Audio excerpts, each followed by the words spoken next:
Magandang araw mga kapatid. Welcome back to my YouTube channel. Kung bago ka pa sa YouTube channel na ito, please don't forget to subscribe and hit the notification bell para updated ka pag may bago akong video na i-upload. Maraming salamat. Alamin ang kapalaran mo sa araw na ito. Pang-araw-araw na horoscope October 1, 2023. Aries, maaaring may ilang hamon ngayon kapag nag-uugnay ng isa-isa, mahal na Aries. Maaaring ikaw ay nanghuhula sa isang tao, na maaaring maging isang magandang bagay, dahil ang mga tao ay may posibilidad na magpalabis at gumamit ng mga hindi pangkaraniwang paraan upang ipaglaban ang iyong atensyon sa ngayon. Kunin ang iyong naririnig ng maaga ngayon na may isang butil ng asin. Ang buwan ay naglilipat ng karatula sa likod lamang ng sa iyo, na nagpapahiwatig ng maikling panahon ng pahinga, pagmuni-muni, at ilang antas ng hindi pagkakilala. Bagamat maaari kang makaramdam ng kaunting hindi pag-sync sa mga tao sa paligid mo, layuning maging kontento na pansamantalang wala sa hakbang o anonymous, dahil makakatulong ito sa iyo sa katagalan. Ito ay isang magandang oras upang obserbahan. Sa ibang pagkakataon ngayon, ang pagkuha sa iyong mga personal na gamit o mga usapin sa pera ay maaaring makapagpapalaya, na magpapalakas ng iyong optimismo at espiritu. Lucky number for the day, 1. Lucky colors for the day, black at brown. Taurus, kung nasa paligid ka ng iba, mararamdaman mong naliligaw ka sa maraming tao sa mga lugar ngayon, mahal na Taurus. Gusto mong gawin ito sa iyong paraan, at hindi mo kailangang maghalo. Layunin na bahagyang baguhin ang direksyon sa halip na paikutin ang iyong mga gulong. Maaaring tila lahat ay nangyayari ng sabay-sabay at walang off switch. Huminga ng malalim, bumagal ng kaunti, at ipunan ang iyong sarili. Huwag itapon ang isang bagay sa isang kapritsyo. Bagamat ito ay isang disenteng araw para sa iyong panlipunang buhay, ang isang maliit na bagay na maririnig mo ay maaaring palakihin, at hanggat iniiwasan mong isapuso ang ganitong uri ng bagay, maaari mong i-enjoy ang iyong sarili ngayon. Maaaring hindi maayos ang pag-ibig ngayon, dahil maaaring nagdududa ka sa isang tao o lumalayo. Bagamat maaari mong palaisipan ang mga problema at desisyon sa halos buong araw, sa pagtatapos ng araw, malamang na magkaroon ka ng uri ng eureka, na magkakaroon ng ilang mga bagong spin sa mga lumang problema. Lucky number for the day, 6. Lucky colors for the day, blue at white. Gemini, iwasan ang malaking pagpapasya para sa pinakamahusay na mga resulta ngayon, lalo na sa paligid ng pera at mga pagbili, mahal na Gemini, dahil malamang na mawala ang iyong intuition. Hindi madaling makipagkasundo sa iba sa ngayon, ngunit hindi ka hilig na makipagtalo o hindi sumasang-ayon dahil ang Mercury at Chiron ay bumubuo ng isang awkward na anggulo. Maaari mong isipin na mas mahusay na tumuon sa isang proyekto ng alagang hayop at ihatid ang kawalang kasiyahan o mga pagkabigo sa isang bagay na talagang sulit na ituloy. Sa mga ideyang pinag-uusapan ngayon, kung hahayaan mo lang ang iyong sarili na tangkilikin ang mga ito sa halip na umasa ng anumang pagiging permanente mula sa mga ito, mas magiging mas mahusay ka. Posible na maaari kang magbunyag ng higit patungkol sa isang bagay kaysa sa iyong pinlano, kaya maaaring gusto mong panoorin kung ano ang iyong sasabihin. Maaaring kailanganin mong bitawan ang isang partikular na pag-iisip na magpapagulo sa iyo bago lumitaw ang isang masayang solusyon o magandang ideya. Lucky number for the day, 6. Lucky colors for the day, pink at yellow. Cancer, malamang na hindi ka makakita ng mata sa isang tao ngayon, mahal na Cancer, at posible ang tensyon sa nerbiyos. Maaaring may nagdududa sa iyo, o nahihirapan ka lang na ibenta ang iyong mga ideya pansamantala. Maaari kang makaramdam ng pataas at pagbaba isang minutong tiwala, sa susunod na minuto ay hindi sigurado. Dahan-dahan lang ang iyong diskarte para makita kung saan ka maaaring nagkakamali. Makinig ng mabuti sa iyong intuition, ngunit maghintay para sa kailanawan pagkatapos mong matulog dito. Parang nag-overtime ang isip mo. Maaaring gusto mong iwasan ang pag-schedule ng mahahalagang pagpupulong, ngunit makikita mo ang iyong sarili pabalik sa landas sa ilang sandali. Pinakamahalaga, maging tapat sa iyong sarili hanggat maaari. Magpahinga mula sa labis na pagmamalasakit sa kung ano ang iniisip ng iba, at makipag-ugnayan sa kung ano ang tunay mong iniisip tungkol sa iyong sarili. Lucky number for the day, 8. Lucky colors for the day, green at pink. Leo, medyo kakaiba ang enerhiya sa mga lugar ngayon, mahal na Leo. Maaari kang maging nasa bakod tungkol sa isang bagay, o maaaring makaramdam ka lang ng bahagyang pagkapagod at pagkakahati sa iyong pagtuon. Subukang huwag linlanggan ang iba, kahit na hindi sinasadya sa pamamagitan ng wika ng katawan o mga pagkakamali ng pagtanggal, dahil lang sa wala kang malinaw na sagot. Gayun din, maingat na bantayan ang iyong paggasta at mga pinansyal na pakikitungo. Ang toksong humiram sa hinaharap, kasama ng hindi makatutuhan ng mga inaasahan, ay maaaring humantong sa iyo sa maling daan. Ang mga tao sa paligid mo ay maaaring nag-aalala tungkol sa hinaharap o nakakaramdam ng pagkakasala tungkol sa nakaraan, na ginagawang mailap ang isang malusog na pag-uusap. Dahil ang Mercury sa iyong sektor ng pananalapi ay nakakatanggap ng hindi magandang anggulo, hindi ito ang pinakamagandang oras para gumawa ng malaking pagbili. Ang mga hindi pagkakasundo ngayon ay malamang na umiikot sa mga pangunahing halaga. Lucky number for the day, 7. Lucky colors for the day, brown at yellow. Virgo. Malakas ngayon, mahal na Virgo, ang toksong mangako ng higit pa sa kaya mong tuparin sa ibang pagkakataon, hindi dahil gusto mong iligaw ang iba kundi dahil baka hindi mo makita ang buong larawan.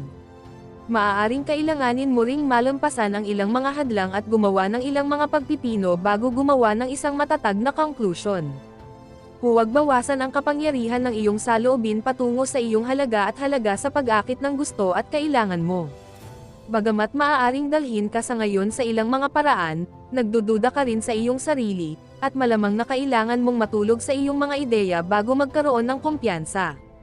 Kung hindi, ang araw ay mabuti para sa pagiging nasa tamang lugar sa tamang oras at para sa pagpapahintulot sa agenda ng iba na mauna.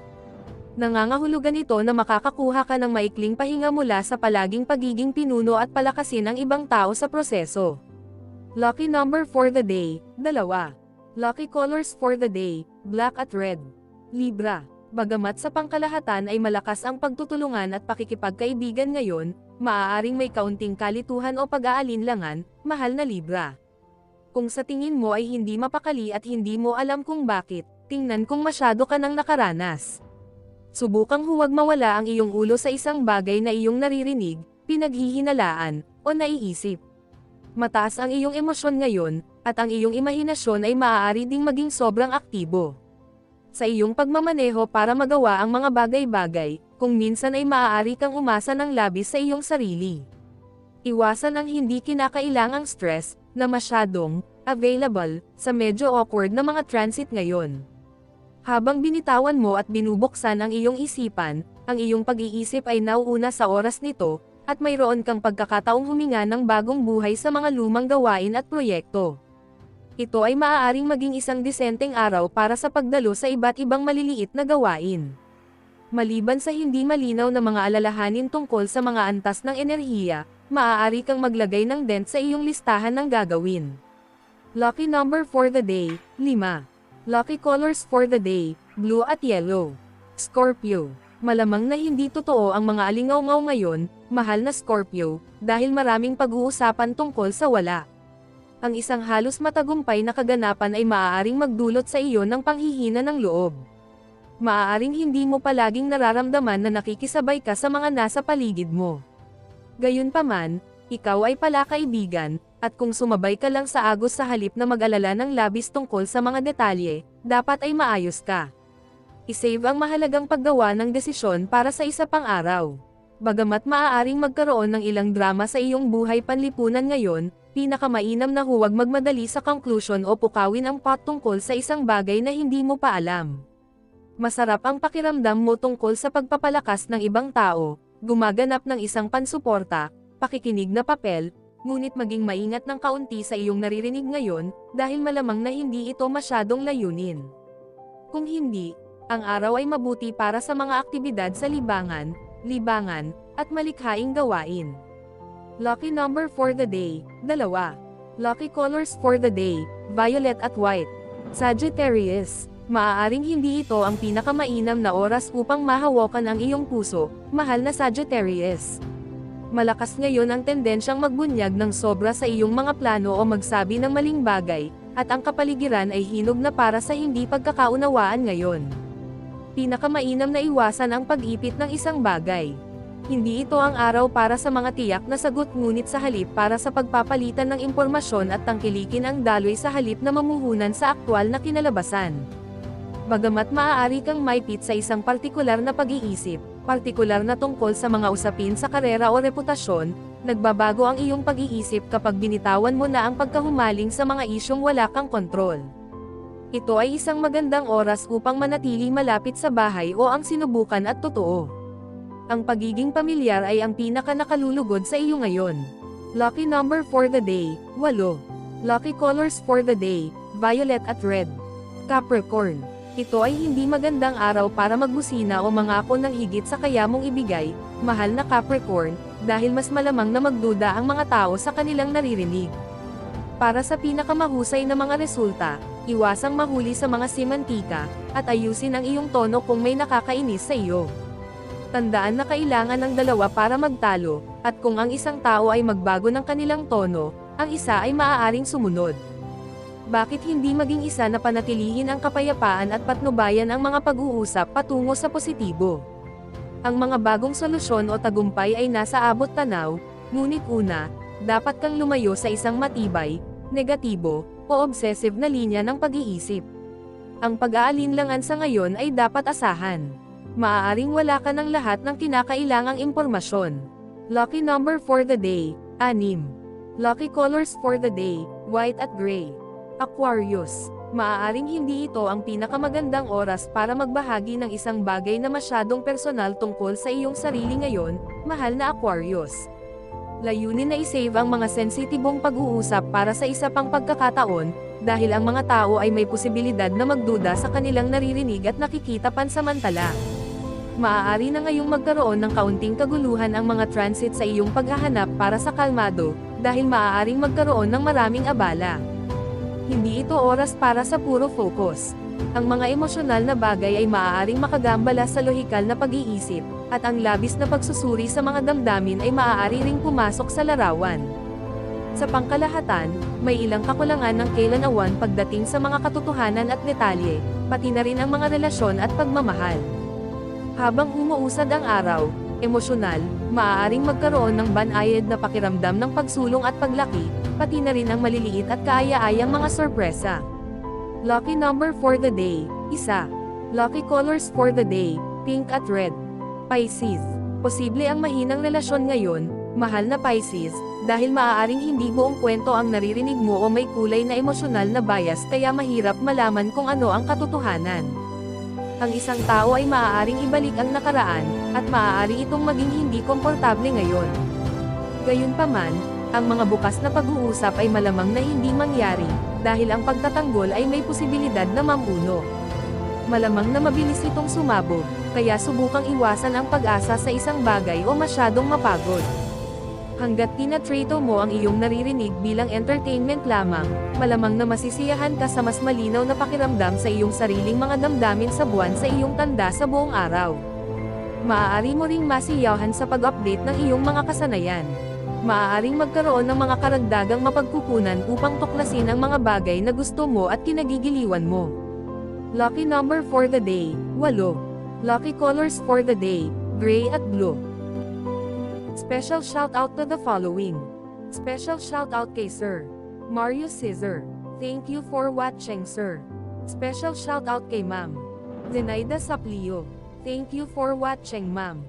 Special shout out kay Ma'am Gemma Laurente. Thank you for watching, Ma'am. Special shout out kay Sir Eduardo Reyes. Thank you for watching, sir. Special shout out kay Sir Malan Ivig. Thank you for watching, sir. Special shout out kay Sir Seferino Corochie. Thank you for watching, sir. Special shout out kay Ma'am Judith Metran. Thank you for watching, Ma'am. Kung gusto mo magpa-shoutout sa next video, comment na. Maraming salamat sa panonood, mga kapatid. Sanay nagustuhan nyo ang video na ito. Please don't forget to subscribe and hit the notification bell para updated kapag mayroon akong bagong video na upload. See you in my next video.